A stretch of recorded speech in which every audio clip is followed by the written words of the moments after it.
Welcome. In this episode of our Dairyland Initiative podcast, we're going to turn our attention to calf housing, particularly the pre-weaned calf. Hi, I'm Courtney Hallbach. And I'm Nigel Cook, And this is the Dairyland Initiative podcast, where we get to discuss issues related to the housing and management of dairy cattle. Let's dive in. Welcome back. We figured that you've probably heard too much of Dr. Cook speaking about adult cows. And Absolutely. he figured it was time to give me the starring role and hand over his iPad to me to talk about calf housing. So today we are going to give just kind of a basic overview of what we're seeing out in the field and give you a little bit of a background on how we got into calf housing. And we're going to be focusing on the pre-weaned calf in this session, yeah? Yeah, just the pre-weaned calf. The heifer, post-weaned heifer, that's a whole nother ballgame. That's a whole different ball of wax. And we're going to let Dr. Cook talk about that, hopefully. I'm telling you, it's another episode. Oh, it's another episode. Yeah. You want to schedule a date for that? We will. We will. Okay. But for this one, really just focusing on that pre-weaned calf. And so what has long been the gold standard of the industry has been the calf hutch. And I've tried to look back for the beginning of time of when this was introduced. And I think...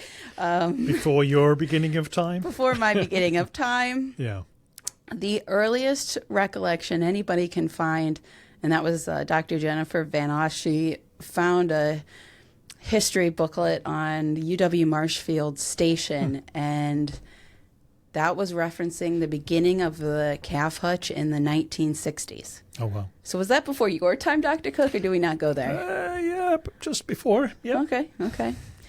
So this has long been the gold standard. Long These been. Little hutches outside in the pasture here. Yep, and it's worked well. I mean, it's a housing system that has worked from the northeast of the United States in New York, from beautiful Wisconsin here, not biased at all, to calf ranches out in California in the west. And it's just kind of been what we've accepted as the gold standard. And when you talk to producers, they say that they have the best calves in hutches. They're raising the best. It's the best environment, and they seem to struggle when doing other things. And so, this good for disease control, I think, is what. I think that's what everybody means when they say they're raising the best calves. So, preventing scours, preventing pneumonia.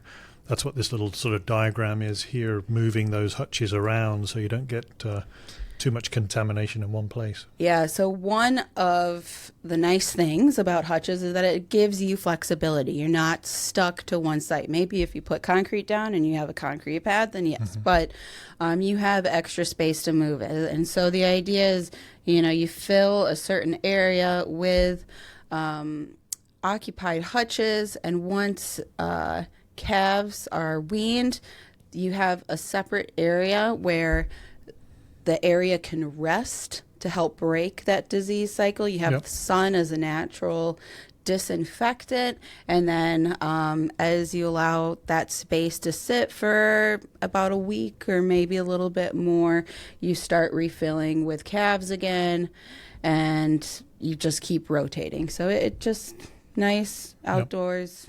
And relatively cheap, yeah? Relatively cheap. And so when you look at the reasons for calf hutches, one of those things is it provides you that flexibility with space, but it's also a lot cheaper to build than a facility. Yep, building a barn. And like you had just mentioned, and what producers are saying with the calf hutches, there's this perceived notion that calves don't have as much disease when they're out in hutches. Lot easier to manage and monitor calves. Now you just have that one calf per pen. You can look straight into her bucket, see if she's been eating. She You can come up, see if she's coming up for the feeds. I think caregivers value that a lot, to being able to see that calf, see their intake, see if they're off milk, off feed, early signs of illness. I think that's valued very much in the industry.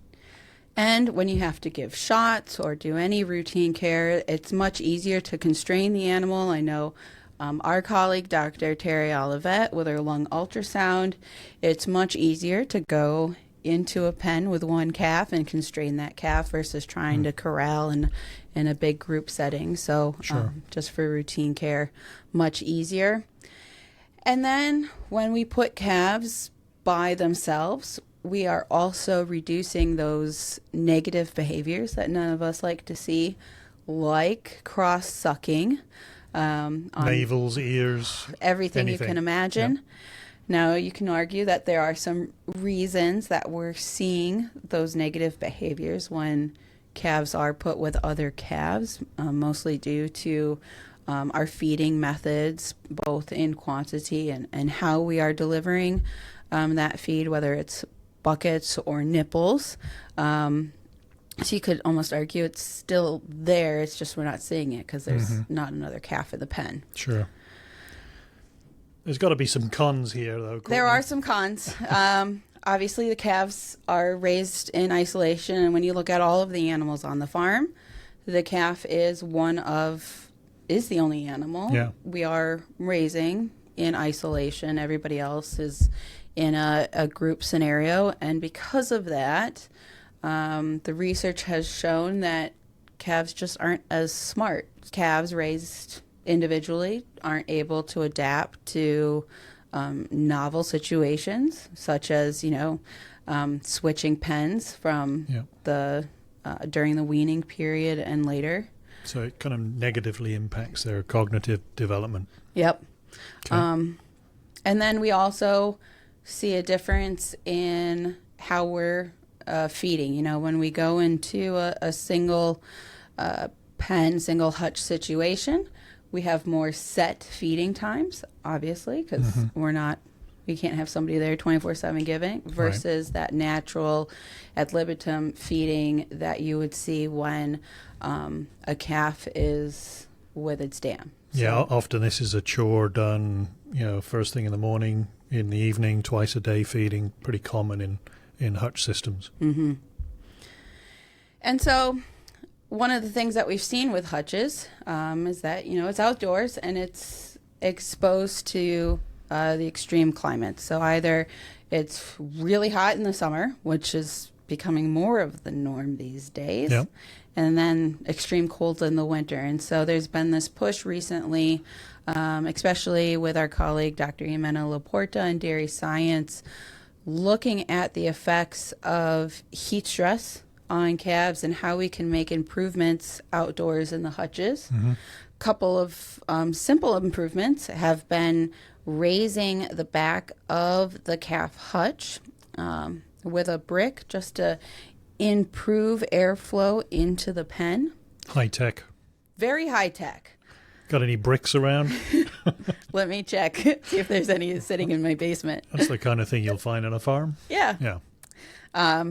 If you want to spend a little bit of money, there are new hutches out on the market that really promote good airflow.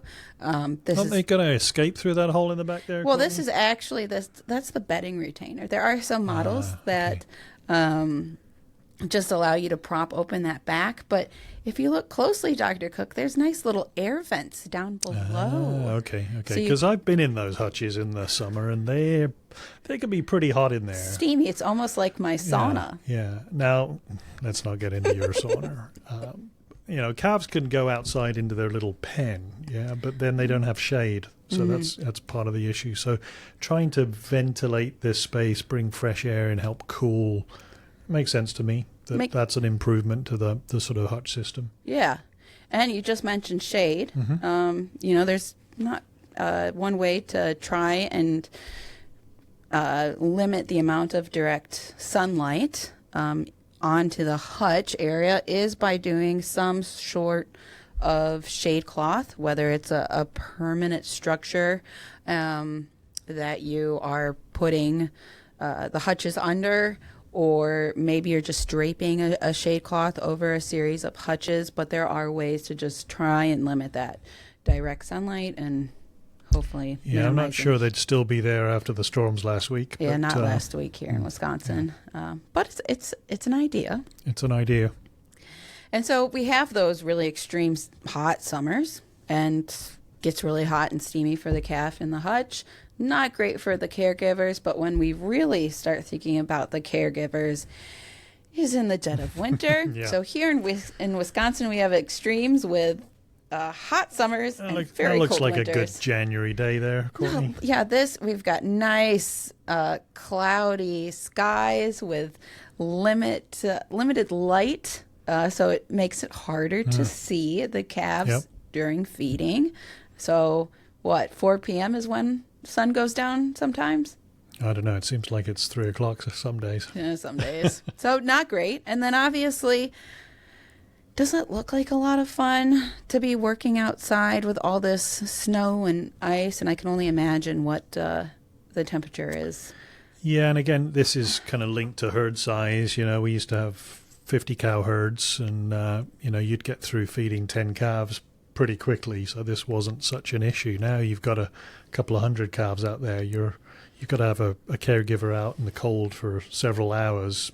They're going to start complaining. Yeah, so lots of complaints, and if the complaints wear you down enough, you start thinking, okay, maybe the hutch, it might be working well for our calves. Yeah. But for our caregivers, let's give them a little something special. Let's put a roof over them. So here, starting to move into those nice, they're not warmed barns or anything, but just providing some shelter from the elements, from that beating rain, from the blowing snow, and slightly keeping the temperature slightly warmer than the outdoors. Yeah, so what we'd call a naturally ventilated barn. We use that a lot in agriculture with open sidewalls, eaves, an open ridge, the animals warming the air and letting that hot air escape through the open ridge. Yeah. And so when we are moving animals indoors out from the hutches, we've kind of kept that similar belief in that hutch system of keeping calves in pens individually. Yep.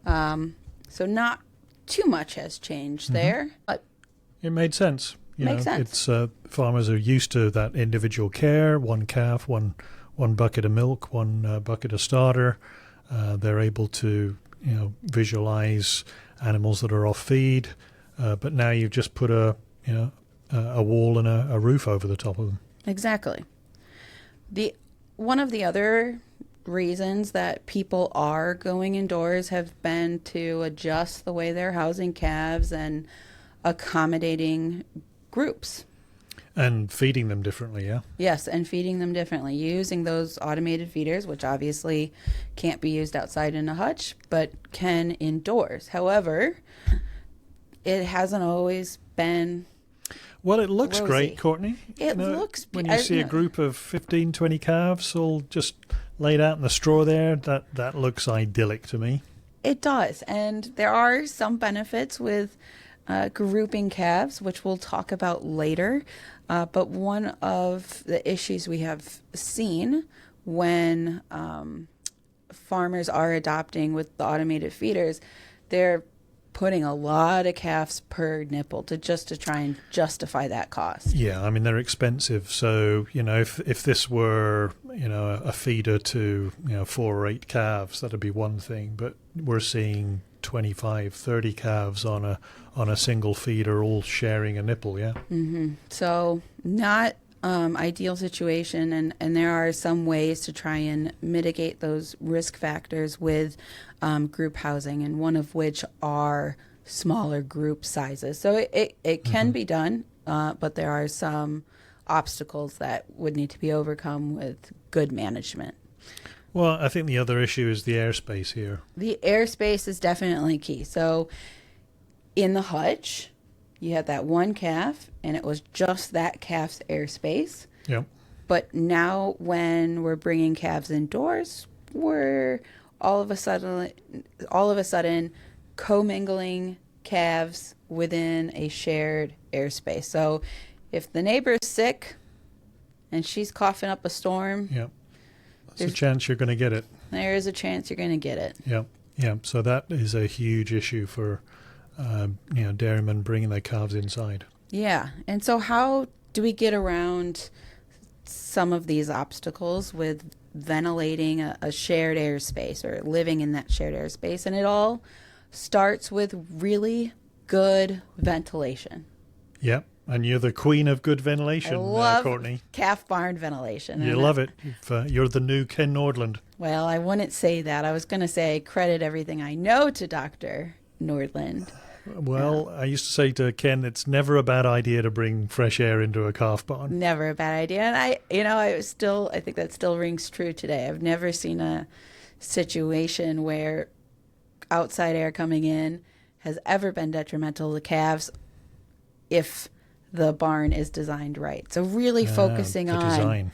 That calf microenvironment is really important. And so that's kind of led our group to think about what have been those problems that we're seeing when we move calves inside, and how do we mitigate those problems. So I mentioned problems, so I probably should discuss those. There are a few challenges of putting little baby calves into an enclosed airspace. And one of those issues is that calves just aren't generating a lot of heat to help with natural air movement inside of a barn. So ideally, we'd like to see that air getting warmed up, moving towards an open ridge and exhausting out of the barn passively through that open ridge. But our baby calves, they just... And you've got a fancy name for that effect, haven't you? Thermal buoyancy. Thermal buoyancy. I think in the UK we call it the stack effect. Oh, I've heard that too. Or the chimney effect. Yes. So it's warm air rises, you have to get it to leave through a hole in the roof. So if your roof doesn't have a ridge opening, it's a machine shed. It's not a shed that you want to put calves in. Exactly. So because calves aren't generating enough heat, we're not getting that stack effect or thermal buoyancy. And then we're looking at how air is coming into these barns. And in a naturally ventilated facility, in the dead of winter, our barns are closed up. Yep. But we still need some open eaves to allow fresh air in. Yep, just a small opening to let some of that fresh air in. Yeah, and so one thing that happens, though, is that when you have cold outside air entering into a building that's slightly warmer, that cold air is going to immediately drop. Yeah, So it drops like a stone. Look at that smoking. You can kind of see that with our fogger. And if the calf pen is positioned right up against that side wall, you're going to start creating a draft on that calf. So straight in the calf pen. Exactly. So that was kind of, to save on space. The early housing designs had calf pens right up against the side walls, but we learned. Well, what farmers did then is they put a little cover over the top. So they put a piece of wood over the top of the calf pen or a curtain, and they closed it up even more. Yeah, just to stop that cold air dropping in. Yeah, and then we had not so good airborne bacteria counts underneath those hover cloths. Yeah, making an even more enclosed, poorly ventilated space, impacting that air quality next to the calf. Yeah, so we've made some modifications with moving those calf pens away from the side wall, about 3 feet or a meter, just so that we can keep bringing that fresh outside air in during the winter, but not... It drops into a walkway, not into the calf pen. Exactly. Yeah. But not all barns are naturally ventilated. There are some that are mechanical. We've seen that shift more so in the last few years. Yep, seen a lot of disasters too, Courtney. Lots of disasters, and it's mostly because it is really hard to mechanically ventilate a calf barn. Yeah. Not only from fan capacity, oftentimes you only need one fan running, and it might just be in one corner of the barn, so you're not evenly distributing air. So in the winter, Courtney, how many air changes an hour are we after? How many times are we going to change that whole volume of the barn over? A minimum of 4 air changes per hour across all age groups. Yeah, so for a fairly small calf, building, that's not a lot of air capacity. So you end up with these tiny little 12-inch fans that are supposed to ventilate this space. It doesn't work that well, I don't think. No, it doesn't. And when you mechanically ventilate, you not just have the exhaust, but you also have an inlet. And I don't know about you, Dr. Cook, but when I'm out on a farm, there's a lot of dust, straw, and other gunk blowing Small around. fans and tiny inlets. Yeah, they get blocked up so easily with dust and debris. Yeah. So easily. So all of a sudden now we don't have that fresh air coming in. Yeah. But even if we were to be really good and keep those inlets open, it's really hard to place those inlets in relation to the calves, because we don't want young calves directly next to that inlet, where we are needing to bring in fast-moving air so that there is some mixing of air. And then you might say, well, maybe we should put the younger calves closer to the exhaust, but then we've got all of that stale air, contaminated stale air. Yeah. from the older animals. I can remember going to a calf barn, a mechanically ventilated calf barn. These are negative pressure systems, so the fans are exhausting air, and then the fresh air is supposed to come in through these designed inlets up in the eaves. I can remember trying to open the door to the calf barn, and there was so much negative pressure you could barely open the door. But you've been working out, Dr. I've been working Cook. out, and I could barely shift this door, and I looked around the side. The inlets were so blocked with straw and dust.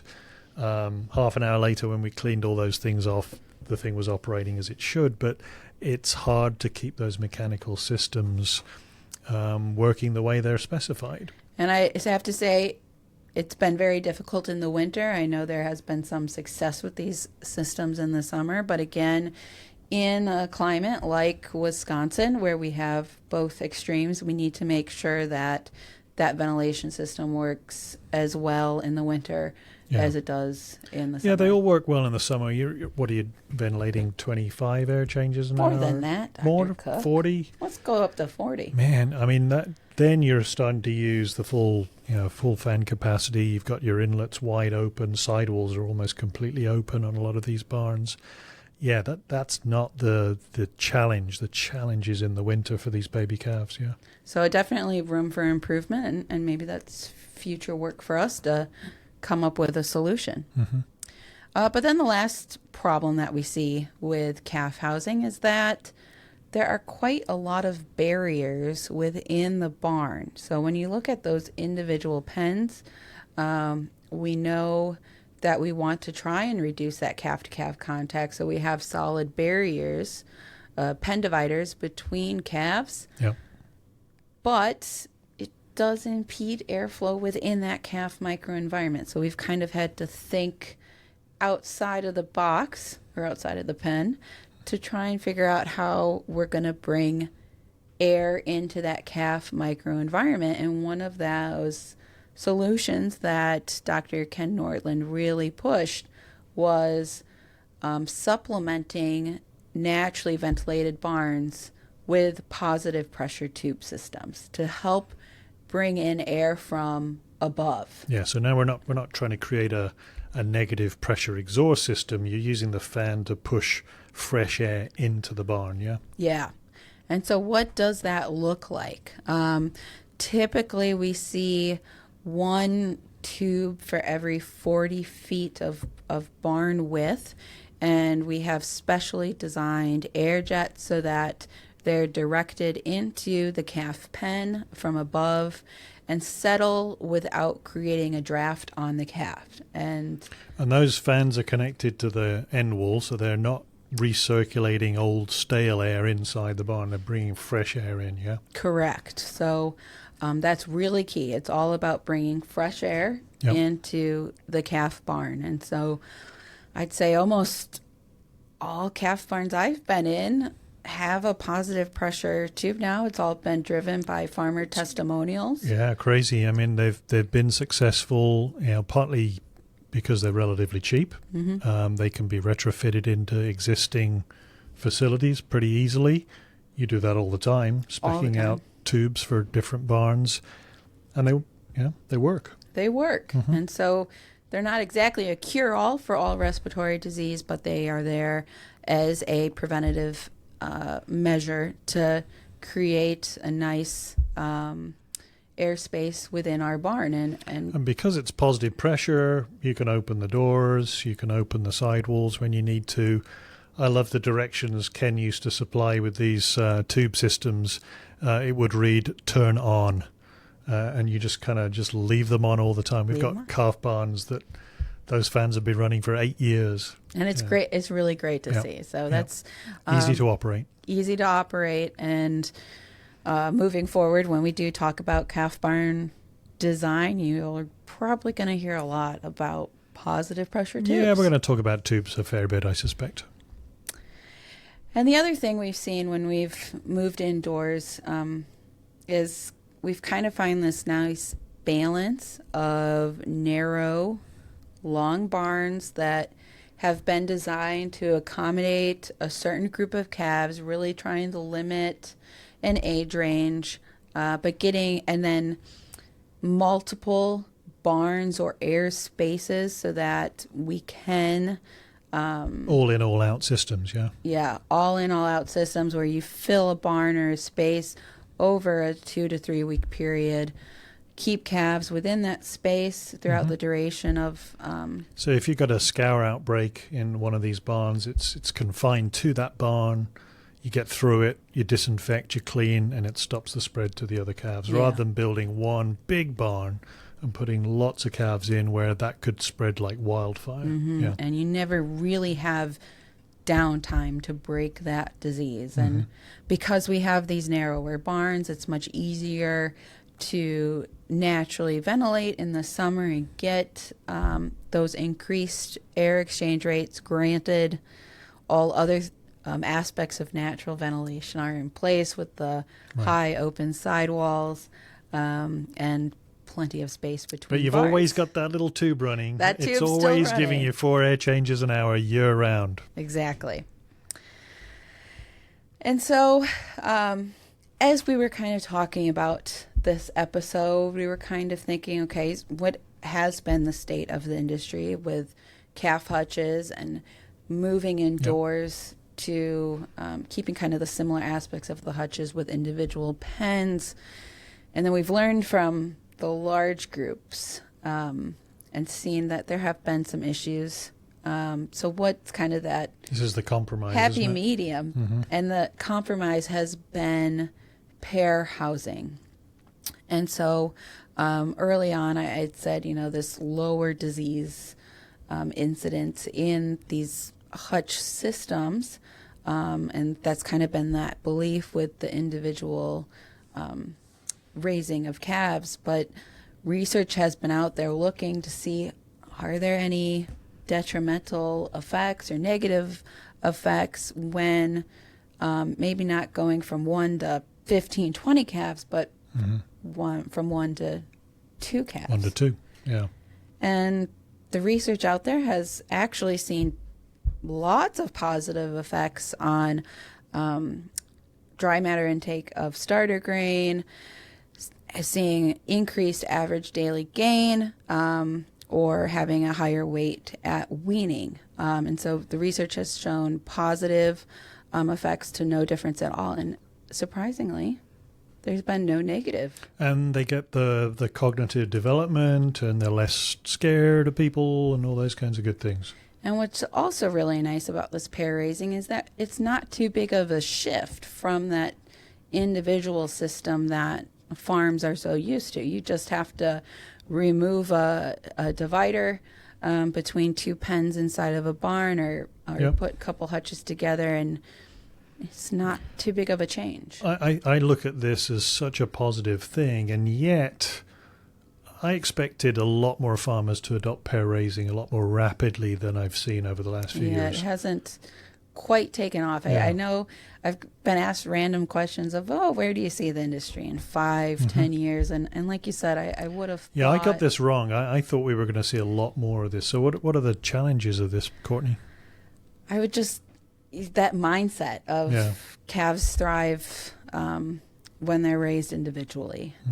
And I think, if we have resources available out there to help farms understand the benefits of pair raising, like that cognitive development, social behavior, play behavior, all these. Yeah, farmers don't measure that, though, do they? No, we don't really they're measure paying that. for the drugs that they're having to treat the calves with pneumonia and scours with. They're looking at growth rates, and you've got the two calves in a pen, and there's the big one and the little one. They're always worried about that. Yep. Or the cross-sucking. The cross-sucking can be an issue.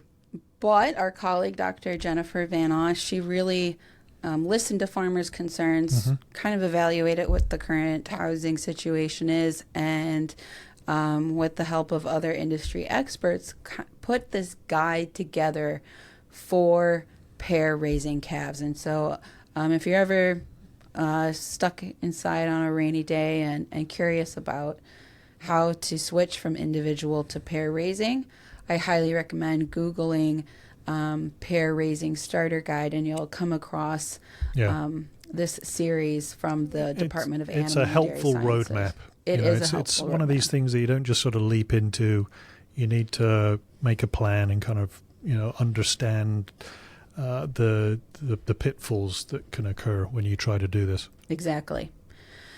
But we have seen some success stories out there and modifying our existing situations. And so And the great thing is you can do this with hutches. you can. Yep. So you can just put two hutches together, fence them in as a pair. And I know that lots of times calves end up just being in one of the hutches, but we still give them the option. I know for hutch two. manufacturers have even got a hutch for two calves. Yeah, they do. So I've been to a couple of farms that have invested in the newer hutches that have been designed for this shift to pair raising calves. Obviously, there are a lot of factors that go into successful calf raising from day one, where that calf drops in the maternity pen, how colostrum is collected and fed to that calf, to how we're detecting disease as she's growing up, appropriate feeding methods, not to go into all of the ventilation, stocking density, bedding quality, all these things that I can't wait to discuss on future episodes. Well, I look at that list and I start to understand why we go to barns that, we look at and go, this shouldn't work very well. But it is working, and it's working because the managers are great. They do all this other stuff really well. And so then it's really hard to discern, what's the right way to go. And you take that management piece, and the management can be really good or really bad. Really good management can prop up poorly designed barns, and that's something we have to sort of navigate when we're making recommendations for people. Exactly. So hopefully on this episode you've gained a good understanding of where the industry is at with calf housing and some of those common systems of moving from that hutch indoors, and given you a glimpse of what's to come on Much future more to come. podcasts. Thanks for tuning in. Thanks for joining us. The Dairyland Initiative is supported by industry leaders who are advancing cow comfort worldwide. We would like to say a special thank you to our premier sponsor, Saputo, who is providing the global community with high-quality dairy products made from high-quality milk from healthy and well-cared-for animals. We'd also like to say thank you to our other sponsors, SaveCows.com, Zinpro, GPS Dairy Consulting, 40 Barn, Sure Gain Trow Nutrition, Munters, J&D Manufacturing, VES Artex, Ventec, and Kestrel Instruments. Thanks for tuning in to the Dairyland Initiative podcast. Want more Dairyland Initiative? Be sure to subscribe to our podcast, follow us on our socials, and visit our website for all of the latest recommendations in dairy cattle housing and management. See you next time.